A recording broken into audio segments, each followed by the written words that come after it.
Hi, this is Miss Diorama. In this video, I show you how I made another hobby paint storage rack solution, which you could also make for yourself. Keep in mind though, it is specifically for Tamiya 10mm enamel paint pots.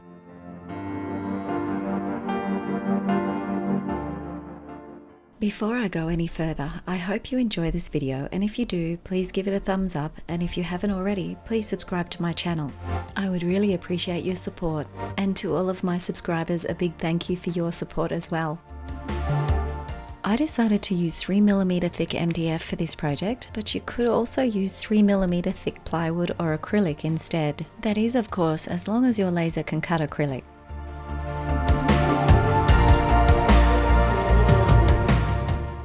I needed a storage solution for these 10mm Tamiya enamel paints. Now this might be a good time to share some background on how I actually came up with this design. I decided on a rounded design, but I wanted the shelves to rotate so that any one bottle could easily be located and selected for use. I wanted it to be able to hold at least 18 bottles and to be vertical to take up less space. And I ended up with a two-tiered solution that would allow me to be able to rotate each tier independently of the other. I was going to try and achieve this using the integration of Planetary gears into my design.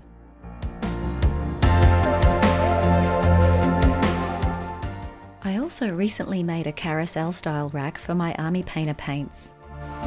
I'll leave a link in the description to that video if you haven't yet seen it and you'd like to check it out for yourself. I will also soon be releasing another video demonstrating yet another paint rack similar to the one I'm making in this video, but this one will actually hold a set of 50 of the Army Painter 18mm hobby paint bottles, which is the exact number of paints they release in their mega packs.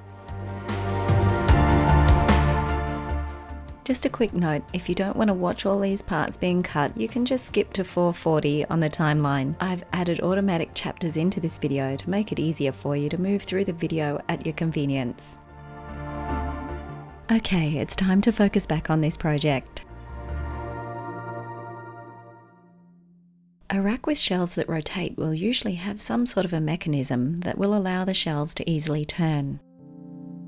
This is especially the case when the shelves are carrying a substantial amount of weight.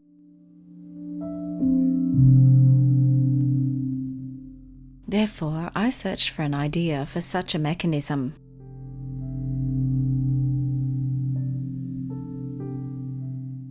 I very quickly thought of a turntable, also known as a Lazy Susan, which have a heavy-duty bearing system underneath that allow a tray on top to rotate.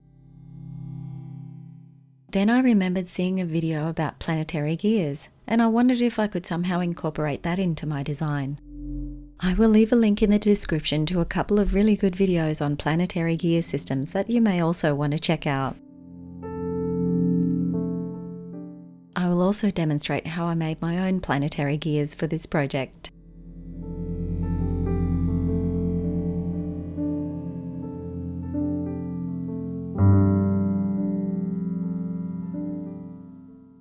By the way, if you're interested, this template is available for sale. I will leave a link in the description to my shop where you can purchase the template files in SVG format, specifically for laser cutting.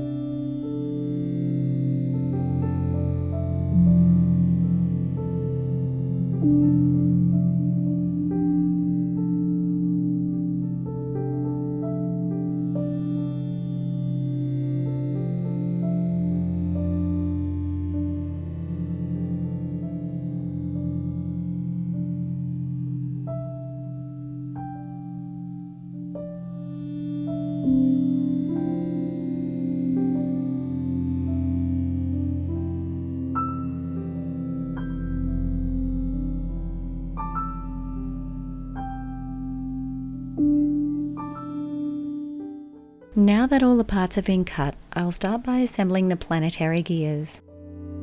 By the way, if you're interested, this template is available for sale. I will leave a link in the description to my shop where you can purchase the template files in SVG format, specifically for laser cutting. I will be using PVA wood glue for this.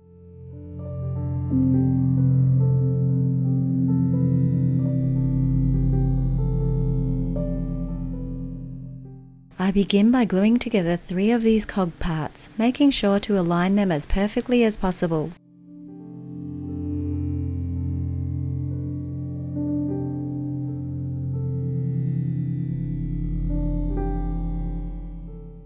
There are 3 of these to make in total, and these are called the planet gears. They can also be called planet cogs. Now I'll make the sun gear. The planet gears, or cogs, will actually rotate around this sun gear, or cog, which is why this is called a planetary gear system. I'll show you how that will work soon.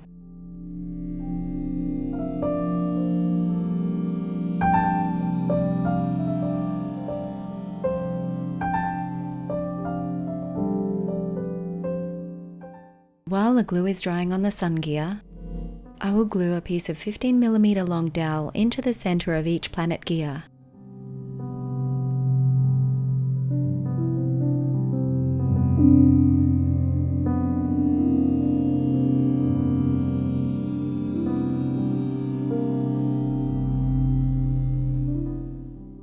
These parts will form the framework for the planetary gear. There are 3 of these spaces to glue onto the bottom side of the holder first.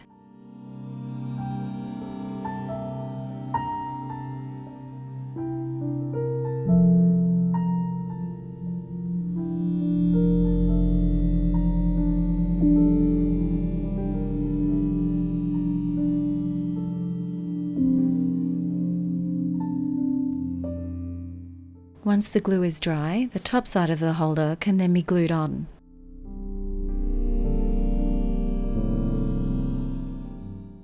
But not before the 3 planetary gears are inserted into the 3 holes that are provided in the bottom side of the holder first.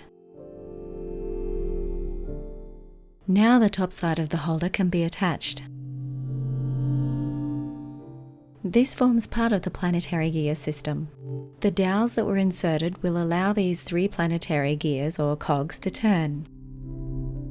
The sun gear fits right into the middle.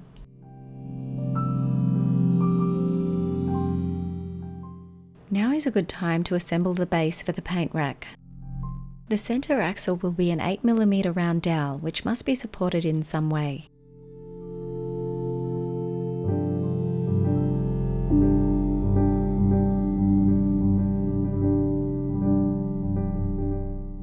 What I don't show here is that I actually ended up not using this piece. I will explain why a bit later.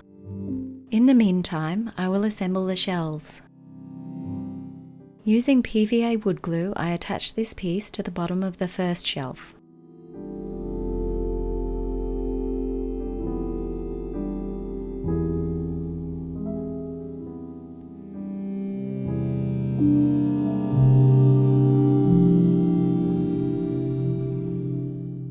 These are clothes pegs that I'm using to clamp the pieces together while the glue dries. Then I apply PVA wood glue to the underside of this piece, which will also form part of the first shelf.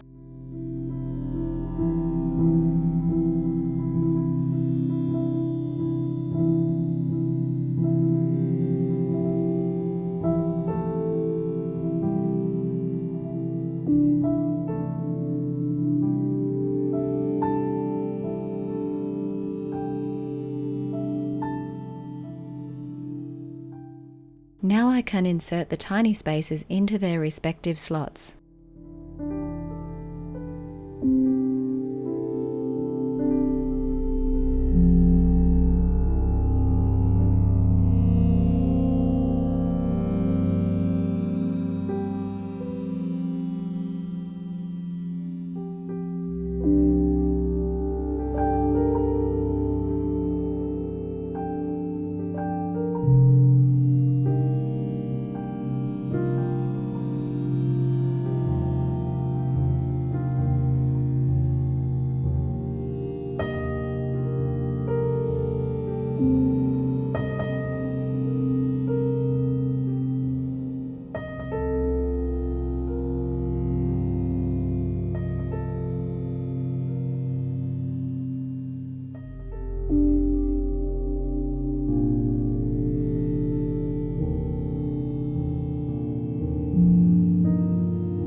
Both of these parts should fit together perfectly, with a little persuasion.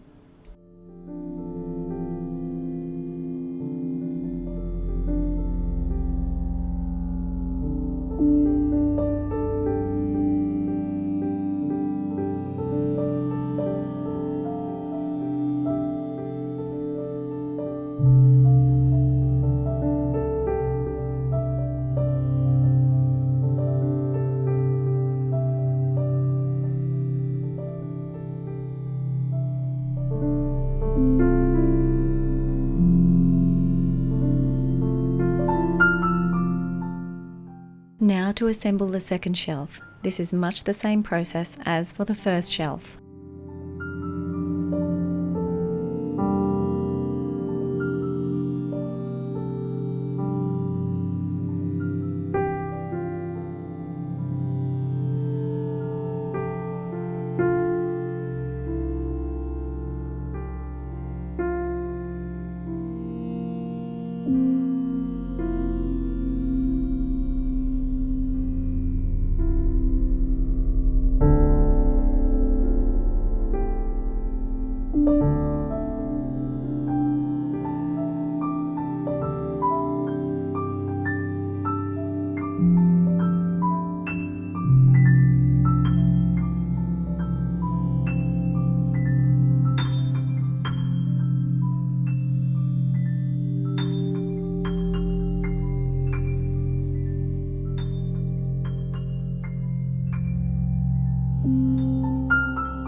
Now I can insert these tiny spaces into their respective slots.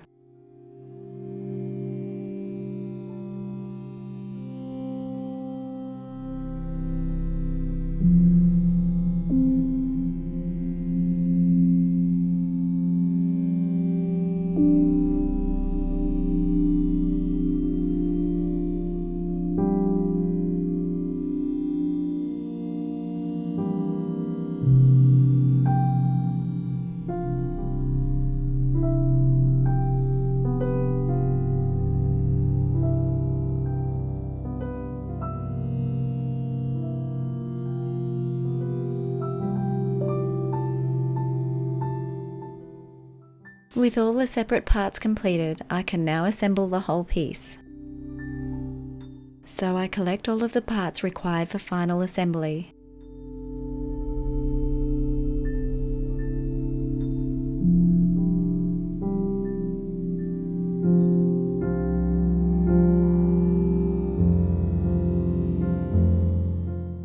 This is the spacer that I'm gluing to the sun cog.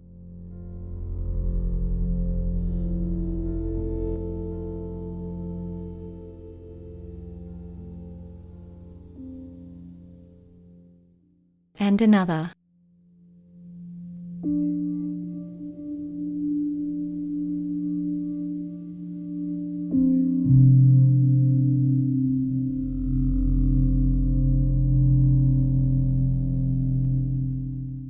These parts are risers, which will keep the bottom shelf where it needs to be.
Now it's time to create a tube with these rings through which the center dowel will pass. To create the tube, I first glue 2 rings at a time together.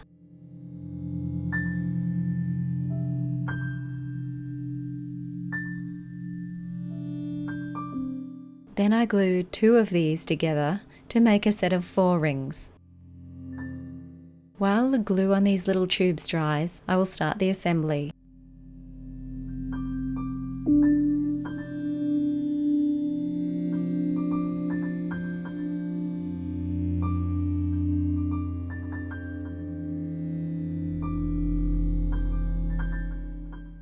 I'll put the first shelf in place so you can see here how the planetary gear functions. For the gear to be able to perform its function, which is to turn the first shelf, then the first shelf must be attached to the center dowel.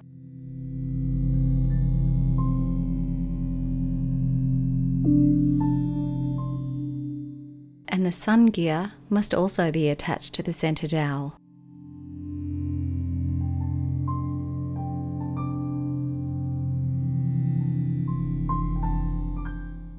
I move the cog out of the way and apply glue to the dowel, then relocate the sun cog to its correct position.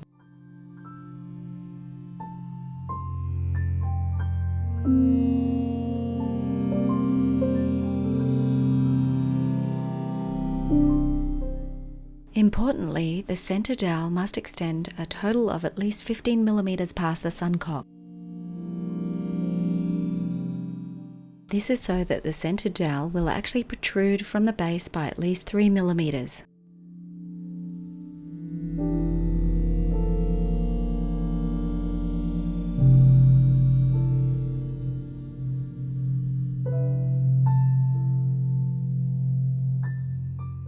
I add another spacer onto the dowel, wiping off excess glue with a damp cloth.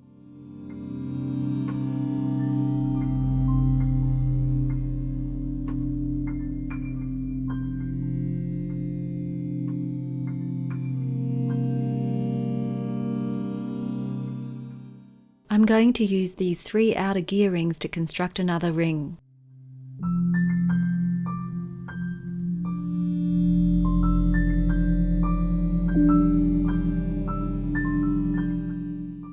This ring will sit on these risers. I need to explain, I actually made this modification to the design on the go. This is because the planetary gears require a frame that remains stationary while the gears are in operation. Anything attached to the center dowel, which is also attached to the sun cog, can then be controlled by the turning gear system. These 2 rings will allow the bottom shelf to be properly secured to the center dowel, so that when the center dowel is rotated, the shelf will also rotate.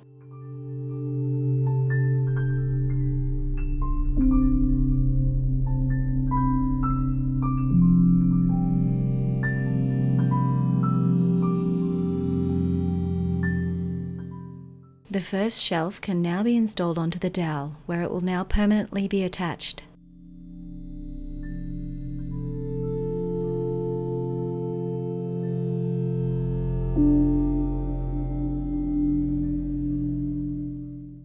Continuing on from earlier, I will now complete the tube I was making with these ring pieces.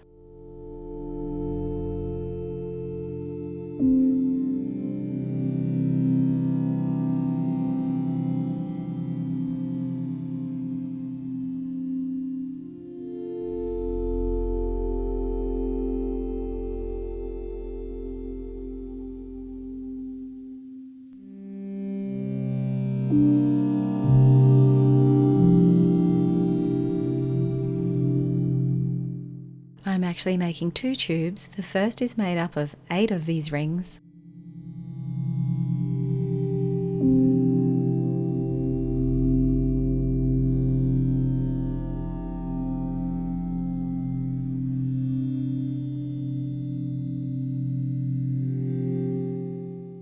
I need to make sure the center dowel will be able to still move freely within the tube.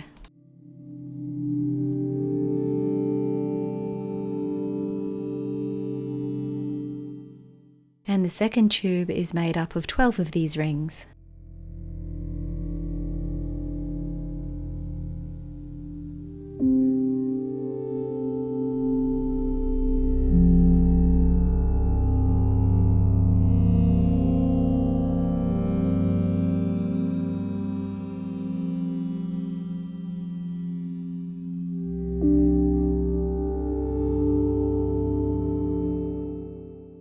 The shorter tube is glued underneath the second shelf.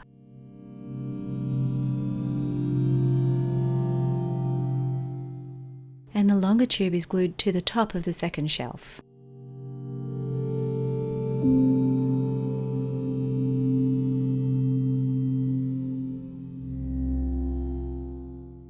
Once again, I make sure that the center dowel will be able to move freely within the tube.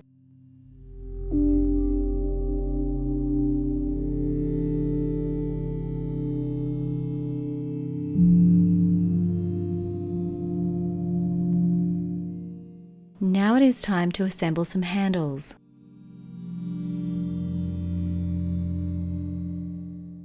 I made 2 handles, one larger and one smaller.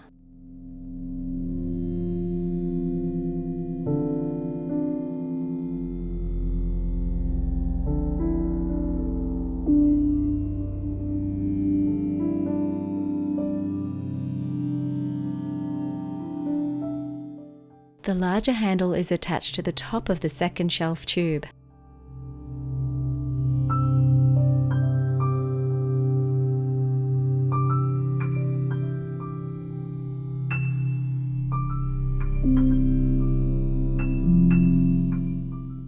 Some spaces first.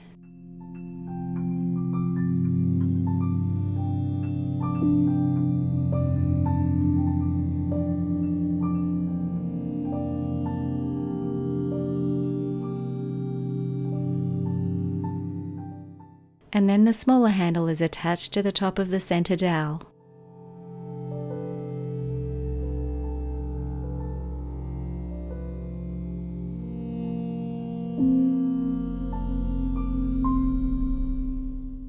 This is where I will show you why the center dowel must extend at least 3 mm past the bottom of the base piece.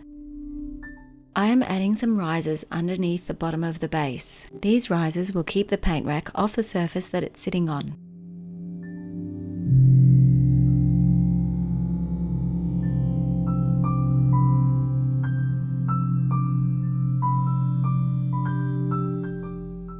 This ring here is glued in the center. The base assembly is attached to the bottom of the rack assembly, and a final ring fits onto the end of the center dowel and will keep the whole rack together if it is picked up.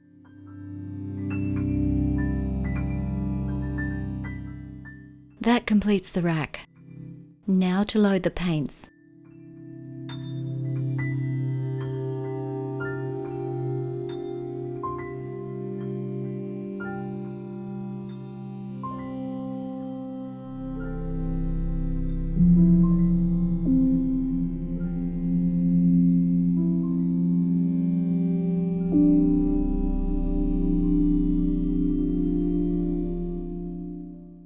Everything stays together when lifted or moved.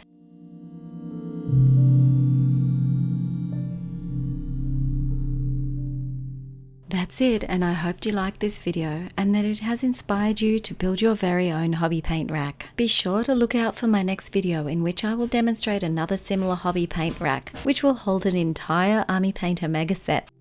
That's 50 of their 18mm paint bottles. See you next time, and if you want to, just stick around for a little bit longer to watch a slideshow I put together of this paint rack.